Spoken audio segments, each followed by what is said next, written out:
à la mode dans les médias. Mais dans les médias, dis-moi qui dira que Niger il est ramassé par des enfants sans gants avec leurs bras.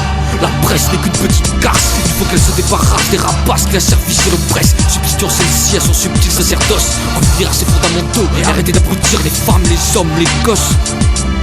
La paupérisation des pensées dont je te parle souvent va de pair avec la bipolisation du politique. C'est marrant, quand les gens d'électro, la démocratie devient dangereuse. C'est pourquoi je préférerais toujours quelqu'un qui ne vote pas mais s'investit dans le fonctionnement de la démocratie. Un votant qui se complaît dans l'inaction, ce qui veut pas dire que le premier aura mon affection.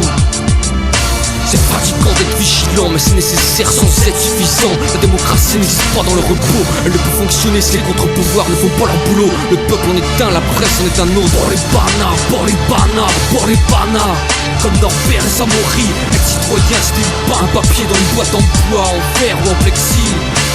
Pour les banas, comme Samori et Norbert. Être journaliste c'est disséquer, informer, ça paraît évident, mais trop oublier ce qu'ils ont à faire. L'accès sans censure ni sensationnel à l'information. Sans aucun doute, les Français ont droit de savoir à quel point cet avoir est illusoire. L'indépendance de la presse n'est pas une chance, mais une fausse promesse. La presse indépendante est proche de l'invisibilité et en général n'a pas bonne presse auprès des non-initiés. Mais je vous le dis, la fuite est terminée. La fuite est terminée, faut faire face, assumer et payer le prix de sa liberté. La presse doit aussi être une caisse de résonance et doléance de la populace, avec le vecteur de ses feux et se faire l'écho de ce qui la dérange, l'enthousiasme, la tracasse. Mais je n'oublie pas les vrais citoyens, les vrais journalistes, et franchement, heureusement qu'ils existent. Pour les banas, tel un hymne. Pour les banas, mes frères, rassemblons-nous et faisons face. Pour les banas, pas question de se laisser faire, rien ne peut vaincre la masse. Pour les banas, tous ceux qui désespèrent, dites-leur qu'on est en place. Pour les banas, à tous les réactionnaires, je vais être très clair, je vous annonce de la casse. Pour les banas, remplir chaque cratère, chaque crevasse d'un suaire d'une carcasse.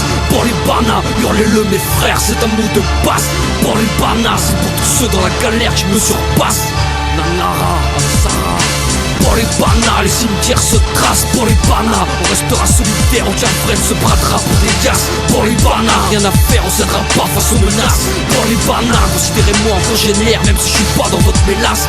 Pour les banas, je dirais pas que les humains sont frères, on est tous de la même race. Pour les banas, le conflit est ouvert, tout le monde en place, en piste à son poste. On n'est pas des terroristes, mais comme dit Ekoué, on ne cherche pas de nouveaux potes. On n'est pas des terroristes, mais comme dit Ekoué, on ne cherche pas de nouveaux potes. Le pire, c'est pas la méchanceté des gens mauvais, c'est le silence des gens bien. Norbert Zongo.